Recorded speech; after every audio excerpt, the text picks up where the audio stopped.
Obrigado, minha mãe, por dares a luz ao meu ser e com fé perseverar, me acreditando, quando desde os primórdios todos disseram que seria impossível.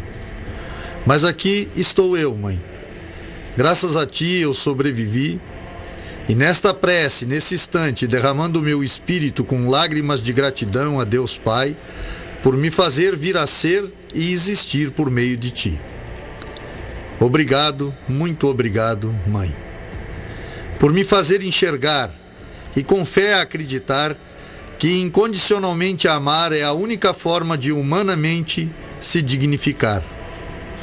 Ó minha mãe inenarrável, gratidão no coração me faz de saudade chorar e sorrir pelo privilégio de Deus de me dar o dom da vida por meio de ti.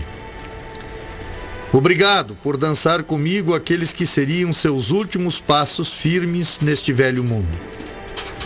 Obrigado por me ensinar a brigar e a contestar sem deixar de amar. Obrigado por me ensinar a aceitar e perdoar. Por mais que eu possa falar, fico sem palavras, mãe. Ainda que de saudade, vez por outra, contristado com o que foi mal no passado e que não podemos modificar. Ainda que seja eu assim, mãe, me sinto eternamente grato, honrado e feliz por descender de tua raiz. Obrigado, mãe. Estas são palavras do poeta, sócio-pensador, poeta Calado, numa homenagem à sua mãe, e eu faço as palavras dele também minhas, solicitei a ele para que pudesse ler no programa de hoje, para que se torne extensivo aqui a nossa homenagem a todas as mães pela passagem do seu dia no dia de amanhã. Então gostaria de deixar registrada aqui toda a minha gratidão, não só pela minha mãe, mas por todas as mães que de certa forma são responsáveis, eu diria que quase que diretamente pelo que é a humanidade hoje, não é verdade? Porque nos ensinam a viver, nos ensinam, de fato, como colocou muito bem aqui o poeta Calado, não nos dão só a vida, mas nos ensinam a dar os primeiros passos. E normalmente quando nos afastamos é que os passos ficam mais tortuosos, não é? Ainda bem que alguns, assim como eu, têm a sorte de voltar a bom tempo, não é? Como eu tive o privilégio de conviver com a minha mãe até o final da sua vida. Me afastei quando jovem, saí de casa aos 13 anos, fiquei ausente até os 25, e dos 25 anos em diante nunca mais me afastei de minha mãe e acompanhei realmente a sua vida até os últimos dias. Faleceu recentemente aos 89 anos. Dancei também com ela as últimas músicas, como disse aqui o poeta Calado, por isso fiz das palavras do poeta minhas também. Boa noite, amados ouvintes. Estamos aqui mais uma vez para mais um programa Pensamento Livre. Com vocês o sócio pensador Fiorello Agostini Filho. Lembrando que o nosso programa tem sempre o apoio cultural da Rádio Cidade FM 98.3, a sua rádio, a nossa rádio, a Rádio do Povo, da Funerária São José, com você nos momentos difíceis da vida, da Peixe e Vida, aquários e lagos ornamentais de pequeno e grande porte. No programa passado eu falei um pouco a respeito da prática introspectiva. E no programa de hoje eu vou falar dos princípios que orientam a sociedade do pensamento livre.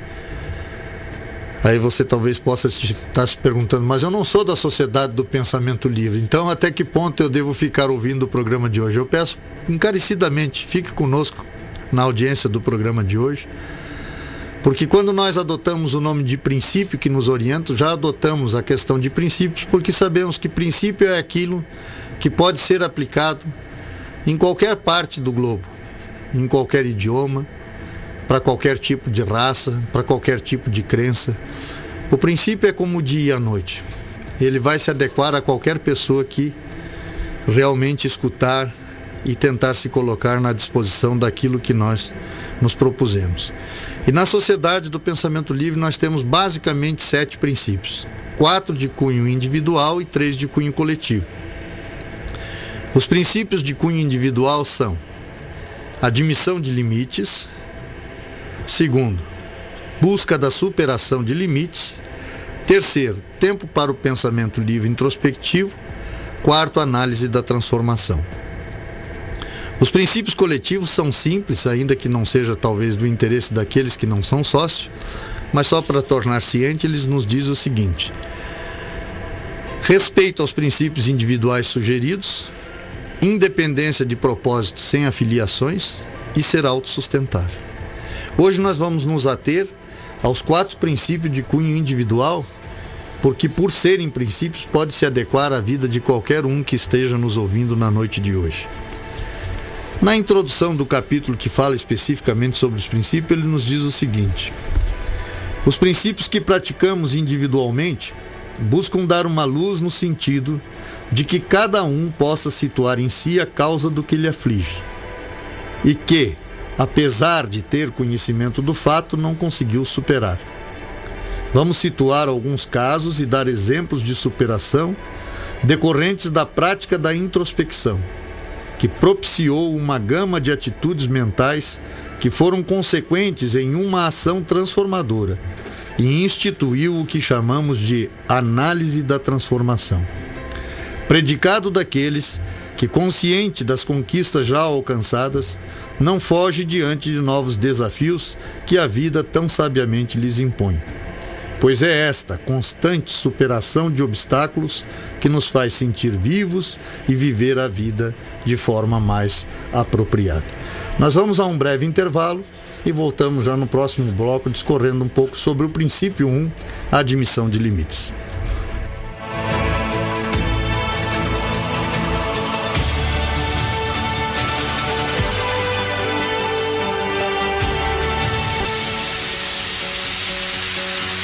Peixe Vida Aquários e Lagos Ornamentais é uma empresa que vem agregando valores e humanizando clientes. Através do projeto Execução de Aquários e Lagos de Grande Porte, atendemos nos 3 estados do Sul: Paraná, Santa Catarina e Rio Grande do Sul. Visite nosso site peixevida.com.br. Peixe Vida, há 30 anos dedicados à vida. Avenida Belisário Ramos, 5194, Centro de Lages. Fone 32 24 0559. Funerária São José, Matriz Lages, fone 49-3224-4124. Filiais Correia Pinto, Ponte Alta do Norte, Timbó Grande, Brunópolis, Tangará e agora em Otacílio Costa no fone 3275-2087. É nos momentos difíceis da vida que necessitamos de amparo. Funerária São José, ao seu lado nas horas difíceis da vida.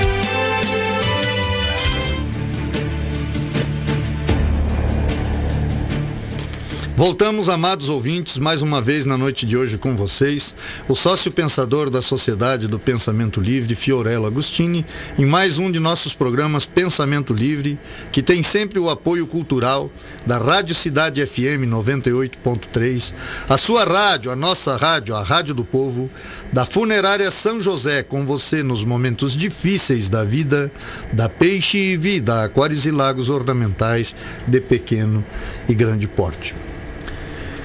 O princípio 1 nos coloca o seguinte: admissão de limites. Há 2 formas de limitação humana. A primeira é decorrente da ausência de recursos pessoais, quando o limite se impõe pela nossa falta de formas de solucionar as questões que nos afligem. A segunda forma de limitação é quando o limite nos é imposto. Queremos usufruir de nossa liberdade como melhor nos aprouver, mas somos limitados pelo convívio social. Limitação que nem sempre corresponde àquilo que gostaríamos e por vezes sentimos nossa liberdade lesada.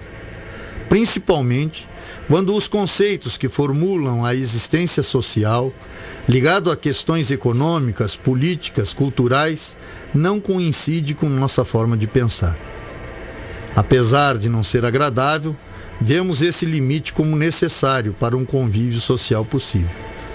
Especificamente neste caso, cabe a cada um de nós termos o bom senso de medir até que ponto podemos ultrapassar esse limite sem causar grandes danos a nós ou a outro. O que é perceptível ao longo da história humana é que a maioria das mudanças ocorridas em relação a conceitos pré-estabelecidos sempre foi ocasionada pela ousadia das minorias. A admissão de limites, como anunciamos nesse princípio, é, portanto, inerente e necessária ao convívio humano. Mas, ao expressarmos esse princípio, queremos tentar fazê-lo na amplitude que ele implica, principalmente diante daquilo que sou e gostaria de ser, daquilo que tenho e gostaria de ter. Estes dois componentes do ser humano precisam ser honestamente reconhecidos, não só no atual do que sou e tenho, mas também com relação ao que almejo, pois é aí que residem os limites a serem admitidos e posteriormente superados.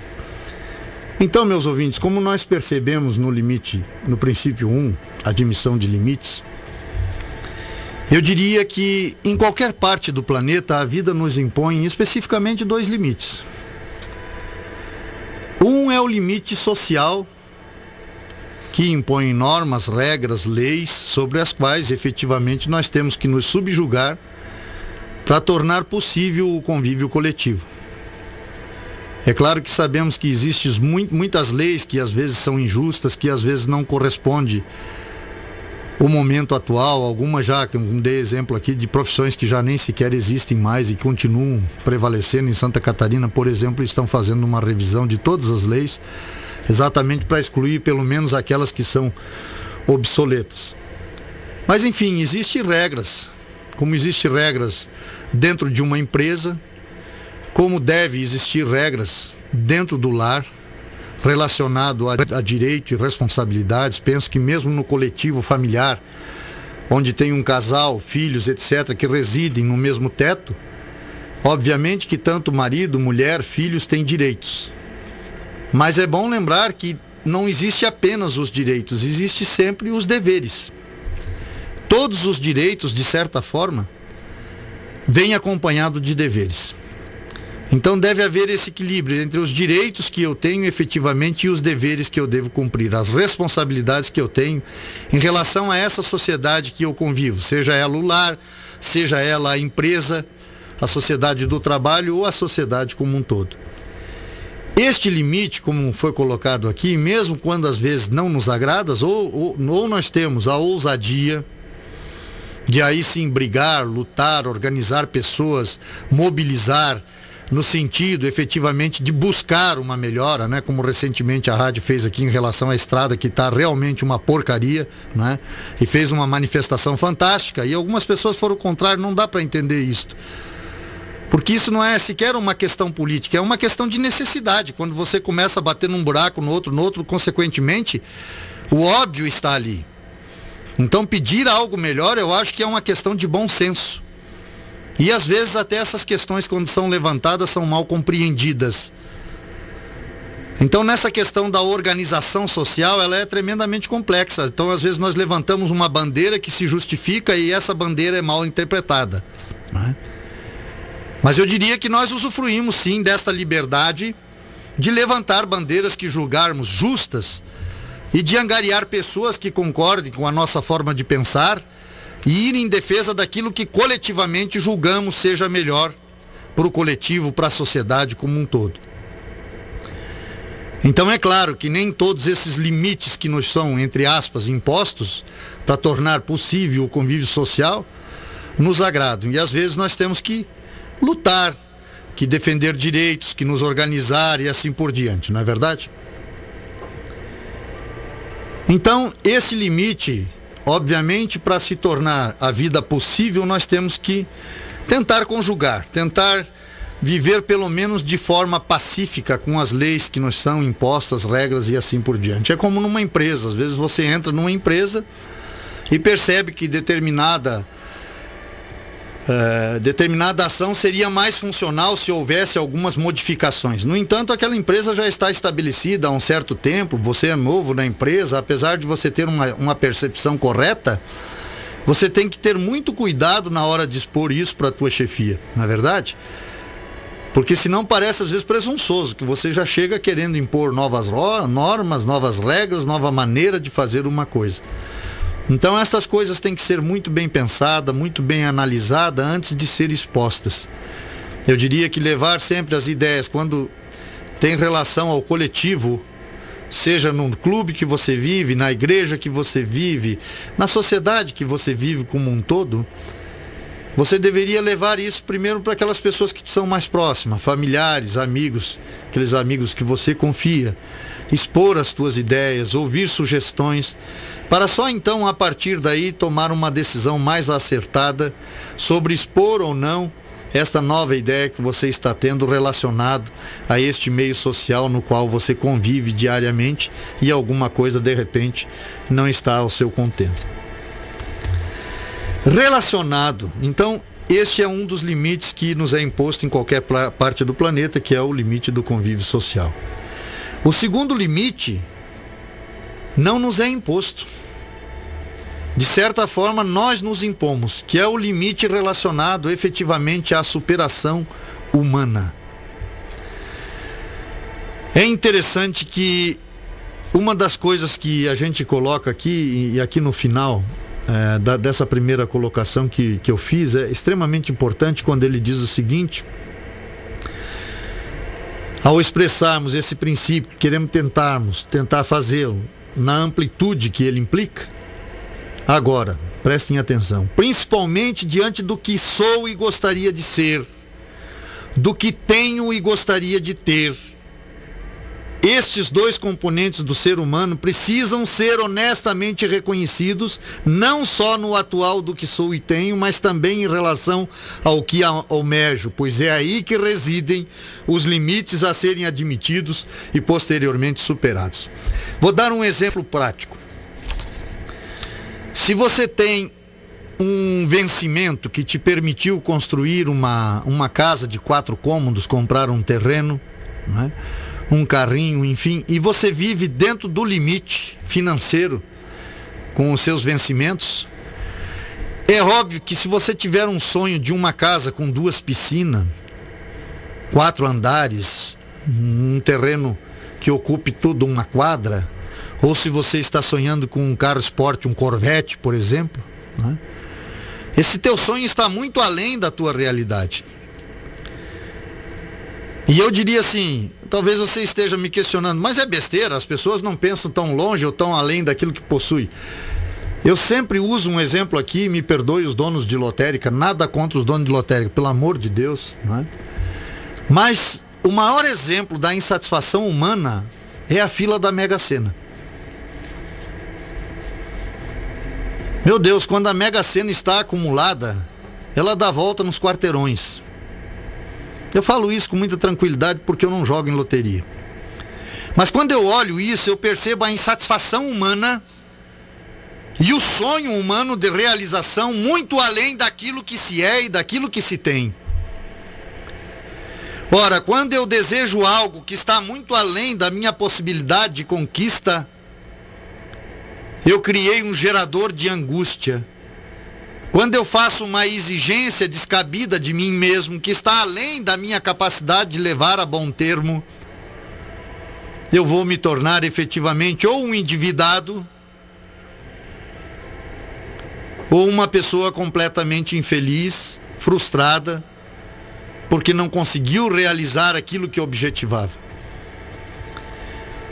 Então, em relação a esses limites que nós precisamos superar, o primeiro aspecto é tomar uma noção exata, por isso que a gente coloca a importância da introspecção, do que eu sou e do que eu tenho. Eu coloquei aqui recentemente, repito, aquela ideia filosófica, que a felicidade é a menor distância entre aquilo que você é e deseja ser, entre aquilo que você tem e deseja ter. Então, voltando no exemplo do teu salário lá, não é? Você conseguiu fazer a tua casinha de 4 cômodos, você tem o teu carrinho, mas o teu salário vive no limite. Ora, se você sonhar em fazer mais um cômodo na casa, é um sonho dentro do limite possível. Porque de repente você inclui algumas horas extras ou algum serviço extra no final de semana, etc. E você consegue levar a bom termo e satisfazer esse sonho. Porque ele está muito próximo daquilo que já é a tua realidade. Do aspecto da questão, por exemplo, dos defeitos de caráter, eu colocaria aqui, como já coloquei outras vezes, o exemplo da mentira. Então, se você é um mentiroso contumaz, você tem uma necessidade de mentir, etc., não adianta você se imbuir do propósito de amanhã se tornar a pessoa mais honesta do mundo. Você vai se frustrar, você vai entrar em depressão e não vai conseguir fazer isso. Então, qual é o propósito que se colocaria aí? Poxa, eu tenho que pensar em mentir menos. Eu vou me esforçar para mentir menos. E sempre que eu lembrar, eu não vou fazer uso da mentira. Então, isso é uma mudança mais razoável e dentro de um possível e não gera angústia. Porque não faz de você uma exigência da qual você não pode cumprir. Então, num primeiro momento, esse princípio 1, admissão de limites, ele tenta situar essas duas questões. Definir bem que cada ser humano só tem 2 limites na vida, volto a frisar, o limite social, que é necessário para o nosso convívio coletivo, em qualquer tipo de sociedade, desde a primeira sociedade chamada lar até a sociedade coletiva, e o limite individual, que às vezes nós mesmos nos impomos porque fazemos exigências descabidas a nosso respeito, que só a fila da Mega Sena mesmo e a Mega Sena para poder realizar aquilo que por vezes, do ponto de vista material, alguns de nós objetivamos. E isso é um fator gerador de infelicidade, né? Então, se eu não quero ser infeliz e ter angústia, que eu sonhe dentro das minhas reais possibilidades de conquista. Sonhar é bom e devemos sonhar, mas sempre dentro da possibilidade daquilo que efetivamente pode ser realizado. Nós vamos a mais um breve intervalo comercial e voltamos logo em seguida para falar do princípio 2.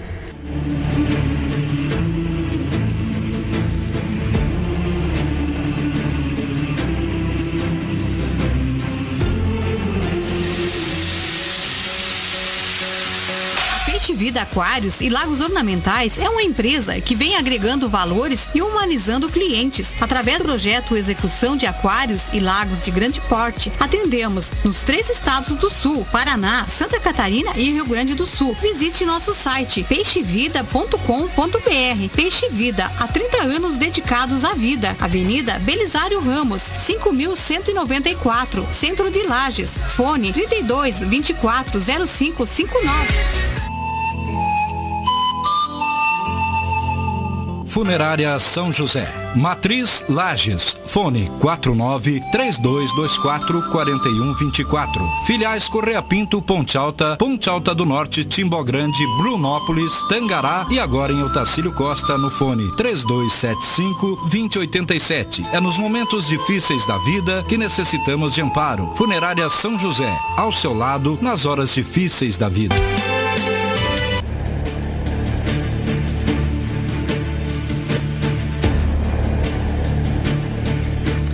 Voltamos, amados ouvintes, mais uma vez na noite de hoje com vocês, o sócio pensador da Sociedade do Pensamento Livre, Fiorella Agostini, e mais um de nossos programas Pensamento Livre, que tem sempre o apoio cultural da Rádio Cidade FM 98.3, a sua rádio, a nossa rádio, a Rádio do Povo, da Funerária São José, com você nos momentos difíceis da vida, da Peixe Vida, Aquários e Lagos Ornamentais de pequeno e grande porte. O princípio 2 nos coloca busca da superação de limites. Porque o princípio 2 situa os limites a serem superados, e em relação a isso, alguns de nós até poderíamos argumentar acertadamente que há muito estamos em busca de superação. Mas, se continuamos a cometer os mesmos erros, obviamente que o problema persiste. Eu pergunto, por que persiste obsessivamente nossos erros e desequilíbrios emocionais, se há muito viemos lutando contra isso? Eu diria que a resposta parece evidente. A forma de combater o problema está errada. E o que torna isso mais trágico é que quanto mais optamos por ações erradas, a força que empenhamos é maior que aquela que leva ao resultado positivo.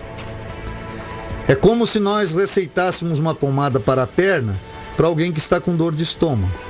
Quando se toma o remédio errado, além de não resolvermos o problema, ainda criamos mais um. E quanto mais erramos em nossas ações, mais confusos nos tornamos. Sofremos e nos distanciamos de uma possível solução. O princípio 2, ele nos pede que reforçamos o propósito sincero do desejo de superarmos o limite relacionado àquela questão que nos aflige. Precisamos ter essa disposição para adotar a prática de novas ações que possibilitem as soluções. É interessante que um dos aspectos que faz com que muitos adiem a solução é o simples fato de que quando adentramos o caminho do desequilíbrio, não tínhamos o saber para prever em que momento o que outrora era agradável e prazeroso deixaria de ser. Por exemplo, era-nos prazeroso o dinheiro, não a avareza. A comida, mas não a gula. O álcool, mas não o alcoolismo. O trabalho, mas não a escravidão. O fumo, mas não o tabagismo. O descanso, mas não a preguiça. O sexo, mas não a obsessão sexual. A desculpa, mas não a mentira. O jogo, mas não a jogatina. Ir às compras, mas não a acumulação. Estes são alguns exemplos onde o saudosismo do tempo em que tudo estava sob controle faz com que protelemos as possíveis soluções. É interessante que eu diria que, em menor ou maior grau, de certa forma, todos nós nos enquadramos em um ou outro desses exemplos que foram aqui citados. Tem exemplos que são realmente impressionantes, né? A questão, por exemplo, da própria comida, como é colocado aqui, num primeiro instante é prazeroso, efetivamente. Uma mesa farta, uma carne assada para quem gosta, não é verdade? Doces, guloseimas, bolos, né? E num primeiro momento, quando a gente ainda é jovem, isso não nos afeta, mas quando nós continuamos e diminuímos, nós poderíamos usar o exemplo aqui do álcool. Nós sabemos que para alguém se tornar alcoólatra, isso dito pela medicina, você tem que ter um uso contínuo que varia em média de 5 a 10 anos. Então isso significa o quê? Que os primeiros contatos que o jovem tem com o álcool, ou mesmo às vezes o adulto que ainda não tinha bebido, via de regra eles são prazerosos, né? Eles geram um bom momento de satisfação, de socialização, etc. Não é verdade? Isso serve também para o primeiro cigarro, às vezes até para o primeiro baseado, né? Dá uma sensação de leveza, um pouco de taque cardíaco, etc. E as pessoas se sentem, de certa forma, um pouco mais felizes, né? No entanto, na medida que isso vai se repetindo, às vezes se instala como uma necessidade. E quando isso se instala como uma necessidade, nós começamos a perder o controle do uso. De qual seria a dose apropriada, seja de alimento, seja de fumo, seja de álcool, seja de compras, seja de jogo, como foi colocado aqui, alguns problemas que efetivamente são muito presentes nos dias de hoje. E é interessante que quando nós criamos qualquer tipo de dependência, seja um comprador compulsivo, por exemplo, ao invés de a gente conseguir minimizar isso, quando a gente situa a primeira coisa que nós fazemos, e que é comum a quase todo obsessivo em alguma situação, é negar. Porque quem tem a primeira percepção de que ultrapassou o limite da normalidade é o próprio compulsivo, seja por alimento, seja por álcool, seja por fumo, seja por drogas, seja por sexo, seja por jogo, enfim, como foi colocado aqui. Então, o que ocorre, via de regra, quando ele toma ciência de que ele está exagerando?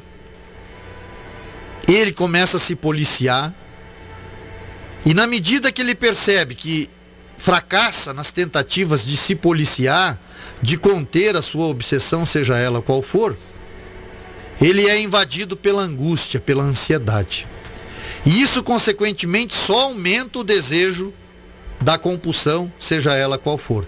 Então, ao invés de sair, cada vez ele se enfronha mais dentro da sua dependência. Quando essa dependência se torna notória, aí sim, do ponto de vista social, lembre-se do limite social que eu falei anteriormente, então ele se torna inconveniente. Por quê? Porque ele é compulsivo por compras, mas já não tem crédito no comércio. Porque ele não consegue cumprir com seus deveres, porque compra além da sua capacidade de consumo. Porque ele é compulsivo com o álcool, então ele já não é mais bem-vindo no seu quadro social, na sua roda social, porque ele se torna inconveniente, com piadas desagradáveis, com situações desagradáveis, né? Ou porque ele está usando droga com uma frequência muito grande, então as pessoas também o excluem e dizem, o cara ali é drogado, vamos evitá-lo, etc. Ele começa a ser excluído e procura os seus iguais, pessoas com a mesma deficiência, porque ele vai se sentir mais à vontade com pessoas que vivem o mesmo problema, pelo menos o conhecem e sabem do que ele está acometido. Então, quando isso se torna um problema social, e ele já fez as tentativas pessoais de controle e fracassou, ele assume a sua obsessão. E aí, quando as pessoas apontam para ele, normalmente começa pelas pessoas da família, para ele ou ela, né? Tanto faz. Olha, você está comendo demais, você está muito obeso, né? Ou você está comendo de menos, tu está muito magro. Olha o perigo da anorexia, né? Então, quando a família começa a pegar no pé, essa pessoa começa a se revoltar. Porque ela está incomodando o coletivo. A sua ação incomoda o coletivo de uma maneira ou de outra. Preocupa o coletivo. Às vezes até de pessoas que de fato o amam e querem ver ele melhor. Mas ele não quer saber, ele ou ela, se as pessoas o amam. Estão mexendo em algo que ele já tentou resolver e não consegue. Então a negação se instala de tal forma, e a maneira de ele vingar-se contra aqueles que o acusam é exercer a sua obsessão de forma muito mais suntuosa. Ou seja, ele vai mais fundo na sua dependência, seja ela qual for. E obviamente isto é um elemento que vai se somando, um gerador de infelicidade individual e coletiva. Então, o princípio 2... tanto o princípio 1 como o princípio 2, ele só pede uma coisa a você, que talvez ultrapassou alguma esfera, alguma coisa que você gostaria de mudar, fazer menos, limitar a atuação. O princípio 1 pede, admite que existem limites que precisam ser efetivamente observados. E isto é apenas um propósito, é só você dizer para si mesmo: eu admito de fato que a vida me impõe limites, do ponto de vista coletivo e do ponto de vista pessoal.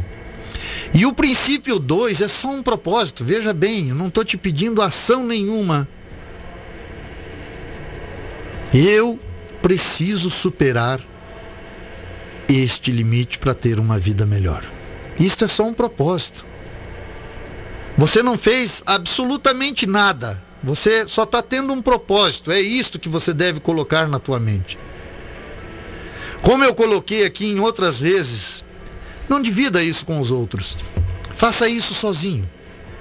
Seja o teu mentor, seja o teu juiz, advogue a seu favor, mas também seja um promotor duro contigo mesmo, te acuse daquilo que efetivamente você sabe intimamente que te é danoso e que efetivamente você tem que fazer alguma coisa a respeito. E o princípio 2, ele pede só esse propósito. Poxa, eu quero efetivamente superar este limite que me atrapalha, seja ele qual for.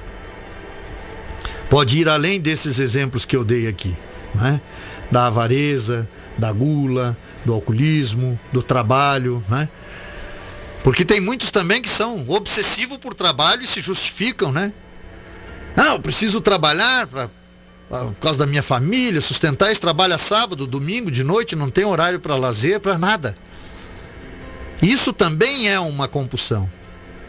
Porque quando você faz algo demais na sua vida, seja qual for, até jogar futebol, até quando é uma coisa prazerosa, se você gosta de nadar de piscina, mas você tem que nadar obsessivamente.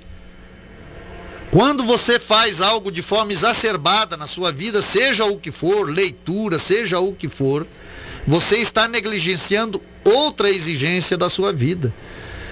Porque a nossa vida é formada de muitas necessidades. Nós temos que conviver com o nosso próximo, como já coloquei aqui, mesmo que você more num hotel, tem pessoas nas quais você convive nesse hotel. Se você tem uma família constituída, tem pessoas que você convive na família, tem pessoas que você convive no trabalho.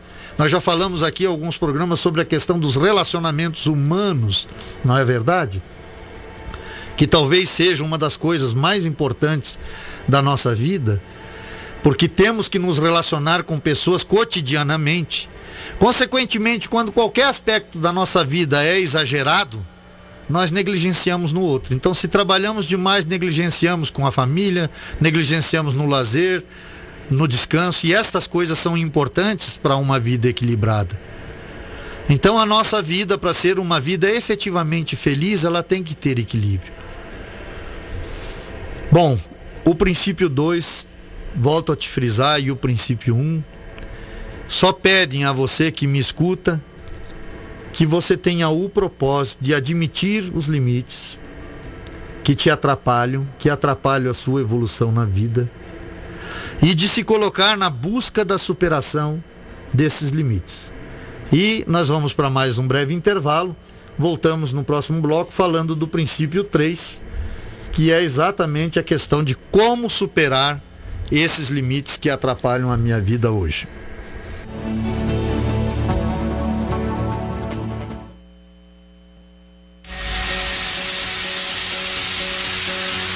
Peixe Vida Aquários e Lagos Ornamentais é uma empresa que vem agregando valores e humanizando clientes. Através do projeto Execução de Aquários e Lagos de Grande Porte, atendemos nos 3 estados do Sul, Paraná, Santa Catarina e Rio Grande do Sul. Visite nosso site peixevida.com.br. Peixe Vida, há 30 anos dedicados à vida. Avenida Belisário Ramos, 5.194, Centro de Lages. Fone 32 24 0559.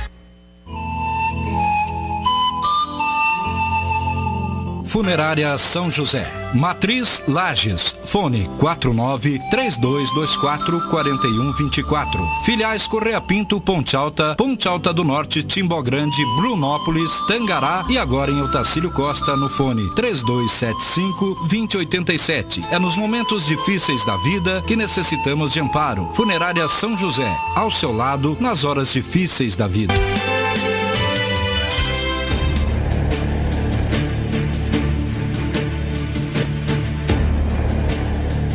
Voltamos, amados ouvintes, mais uma vez na noite de hoje com vocês, o sócio pensador da Sociedade do Pensamento Livre, Fiorella Agostini, em mais um de nossos programas Pensamento Livre, que tem sempre o apoio cultural da Rádio Cidade FM 98.3, a sua rádio, a nossa rádio, a Rádio do Povo, da Funerária São José com você nos momentos difíceis da vida, da Peixe Vida, Aquários e Lagos Ornamentais de pequeno e grande porte. O princípio 3, ele nos coloca o seguinte: tempo para o pensamento livre introspectivo. O terceiro princípio, ele objetiva a ação que propiciará a possibilidade de uma vida mais ajustada. A primeira ação que nós sugerimos é tempo para o pensamento livre introspectivo. Você poderia estar se perguntando, e por que pensamento livre introspectivo? Porque esta é a proposta de modificação da sociedade do pensamento livre, a introspecção disciplinada. Então, no momento que você julgar mais adequado, sugerimos que, sentado ou deitado confortavelmente, você feche os seus olhos e mentalize: estou só comigo mesmo nesse instante. Pense sobre as suas ações e os sentimentos que elas provocam em você. Como disse anteriormente, seja seu mentor e seu juiz. Por mais que às vezes algumas pessoas cheguem a fazer insinuações absurdas de possíveis maldições, somos nascidos da mesma vertente. Portanto, detentores do mesmo bem ou mal que possa nos compor. O que nos faz diferentes são as nossas escolhas, que residem na liberdade de todo ser. A liberdade e a prisão estão dentro de nós.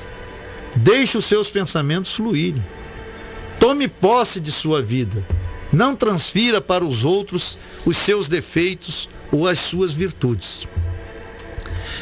É interessante, um dos aspectos fantásticos da sociedade do pensamento livre foi essa percepção de que o ser humano é um ser, de certa forma, tão perfeito, tão bem constituído e tão bem criado por seu Criador, que ele não permite que nenhum problema, principalmente relacionado ao aspecto emocional, nos invada se nós não tivermos a capacidade de superarmos.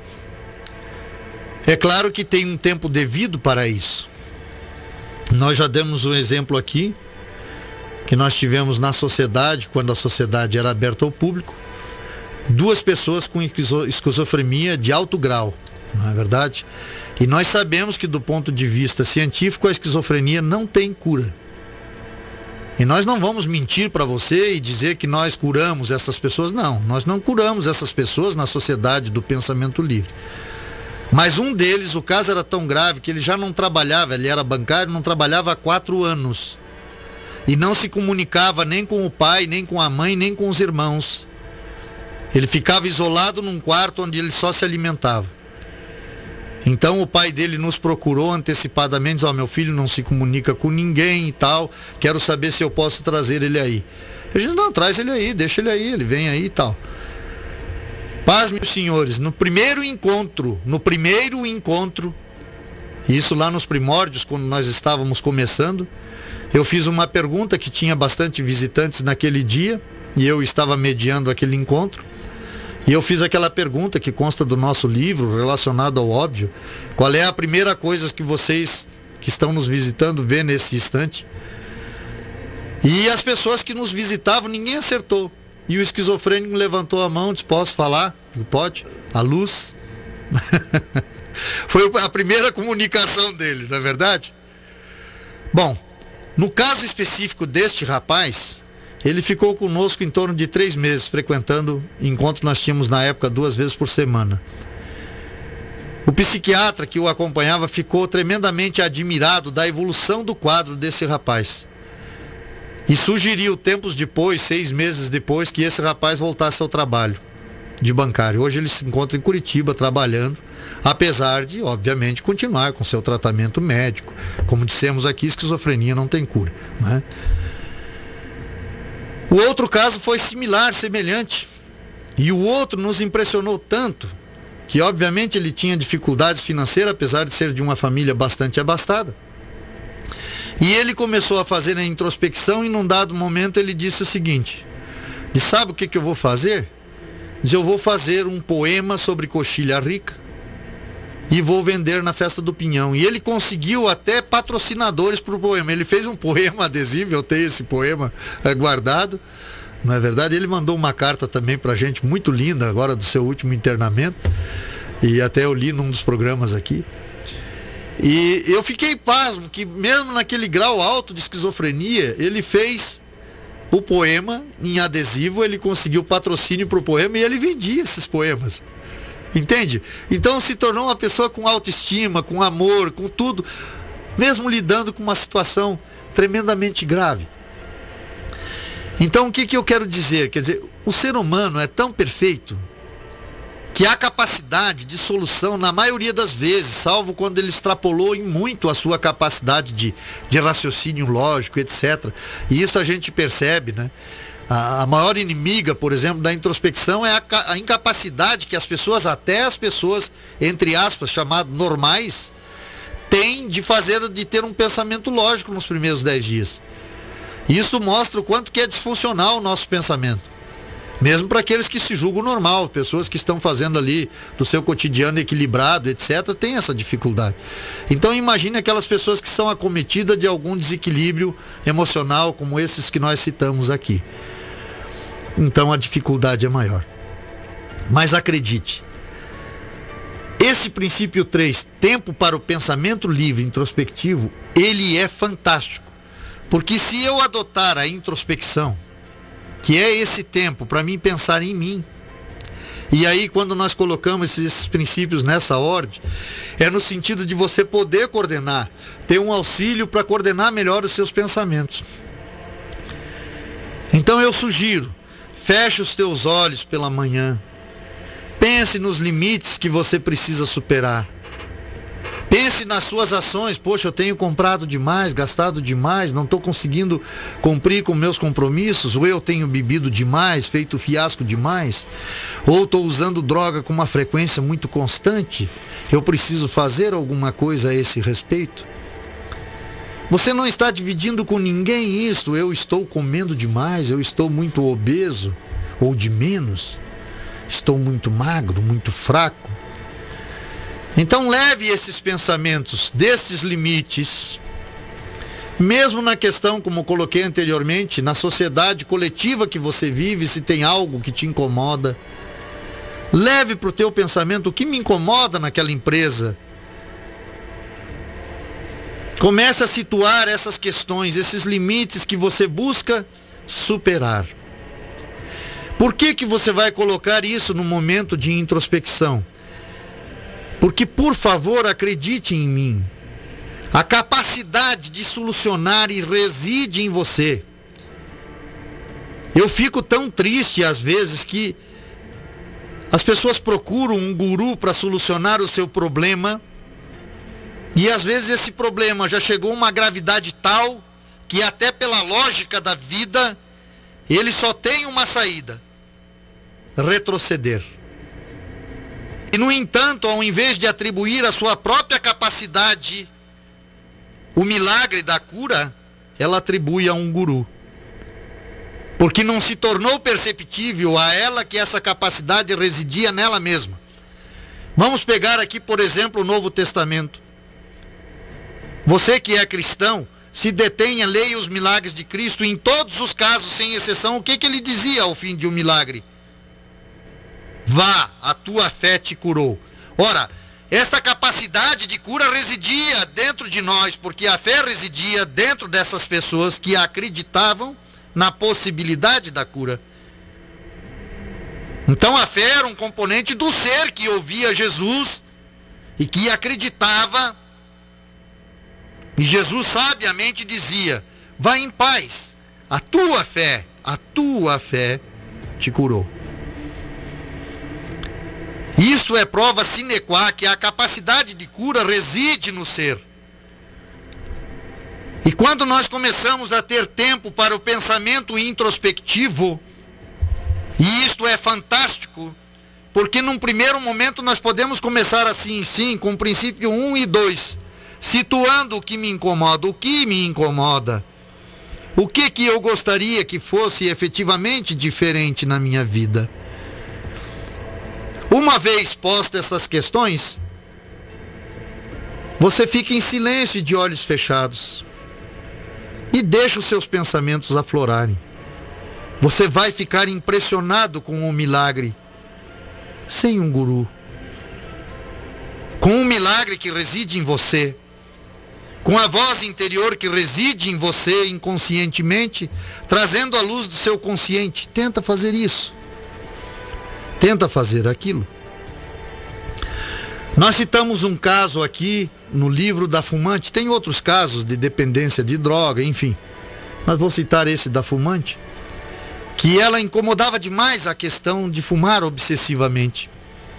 E ela foi para a introspecção disciplinada e, obviamente, ela trazia: pô, eu tenho um limite em relação ao cigarro, eu não consigo superar esse limite, eu desejo superar esse limite, e aquilo a angustiava, e aquilo a incomodava. E aí, quando ela fazia a introspecção, ela fazia exatamente o que era sugerido e o que eu estou sugerindo. Levanta o teu problema e aquieta. E deixa observar o teu próprio conteúdo. E na medida que ela fez isto, o primeiro pensamento que lhe acometeu foi o seguinte: você já parou para pensar que você não fuma 24 horas por dia? Você já parou para pensar no intervalo que existe entre um e outro cigarro que você fuma? Você já parou para pensar que quando você se alimenta, você não está fumando? Que quando você dorme, você não está fumando?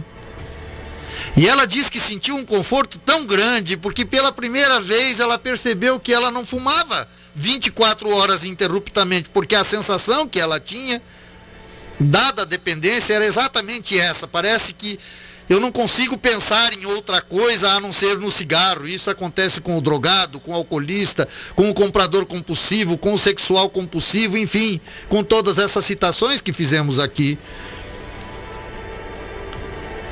E por que é importante? Por que foi o importante no caso desta pessoa pensar no intervalo? Porque ela começou a valorizar os momentos que já existiam, mas que antes não eram perceptíveis. E a partir daí o milagre se fez. Aquele tempo de intervalo ficou cada vez maior até o ponto de o cigarro já não fazer parte da sua vida. Esta capacidade de solução, ela reside em você. E a solução é diferente de uma para outra pessoa. Não há uma receita única, como pensam alguns, que vai funcionar para todas as pessoas. Até as dosagens de remédio mesmo são diferentes de paciente para paciente, dependendo da idade, do peso, uma série de fatores. Até quando a gente é clinicamente tratado. Então imagine você que tem um problema que é similar ao do outro, mas é teu, é diferente do outro. Mesmo quando o problema é mesmo, se o problema é alcoolismo, se é compulsão por compras, mas é diferente, você tem uma forma de ação e ele outra, então a solução também é muito pessoal. Mas o tempo para o pensamento livre introspectivo é fantástico, porque ele propicia efetivamente esta possibilidade da solução, da receita, do remédio que vai vir através da tua mente, para que você efetivamente supere esse limite que impede a sua felicidade, que impede que você tenha uma vida mais tranquila, mais ajustada. Eu acho que às vezes a preguiça, como foi citado aqui, né? O descanso é uma coisa maravilhosa, mas ninguém quer se tornar um preguiçoso contumaz. Eu acho que a preguiça é um defeito tão presente nos seres humanos e tão imperceptível. Porque quantas vezes que eu provoco em palestras, em empresas com 300, 400 funcionários a praticarem a introspecção, porque a gente faz uma promessa de acidente zero se você estiver introspectivo no teu trabalho. E quando nós provocamos a pessoa a fazer 30 dias, é impressionante, as pessoas não conseguem porque requer uma ação. Ainda que essa ação não requer nenhum esforço. É só fechar os olhos e ficar sentado de forma confortável numa cadeira para solucionar a sua vida. A maioria das pessoas acha mais prático pagar para solucionar a sua vida. Tem alguém que faz a mágica, eu vou lá e dou tanto e ele me cura, ou ele faz um remédio, enfim. Eu não estou dizendo que você não deva procurar um médico quando está doente. Eles existem para isso. Mas existem coisas que nós precisamos resolver. Existem coisas que não podem ser curadas por outras pessoas. Elas devem efetivamente ser buscadas em nós mesmos. Então eu digo isso com tanta tranquilidade, porque mesmo quando nós percebemos que havia casos de desequilíbrios emocionais tão graves, que efetivamente só a medicina poderia auxiliar, um tratamento psiquiátrico, psicológico, mesmo assim a introspecção não foi invalidada, porque aqueles que se colocaram na prática, o que ocorreu? Alguns no 12º dia, no 15º dia, chegava no encontro e partilhava. Gente, na minha introspecção de hoje, me veio muito claro, consulte um psiquiatra. Procure uma psicóloga. Tem um caso que eu conto no livro que parece cômico. Mas teve um senhor que ele disse assim, sabe o que veio na minha introspecção? Vá no dentista. Porque faz 5 anos que esse dente te dói. Gente, parece uma piada. Mas eu não sei se você que me ouve já sofreu de dor de dente. Você sabe o que é uma pessoa sofrendo 5 anos com dor de dente e não fazer nada a respeito? E no momento introspectivo, não disse para ele a introspecção vai tirar a tua dor de dente. Disse, procure um dentista. Resolva esse problema de vez. E ele demorou 5 anos para tomar essa decisão. Por isso que eu digo que a preguiça parece uma constante, até quando diz respeito a uma melhora de vida. Então eu peço encarecidamente, tire um tempo para o pensamento livre e introspectivo.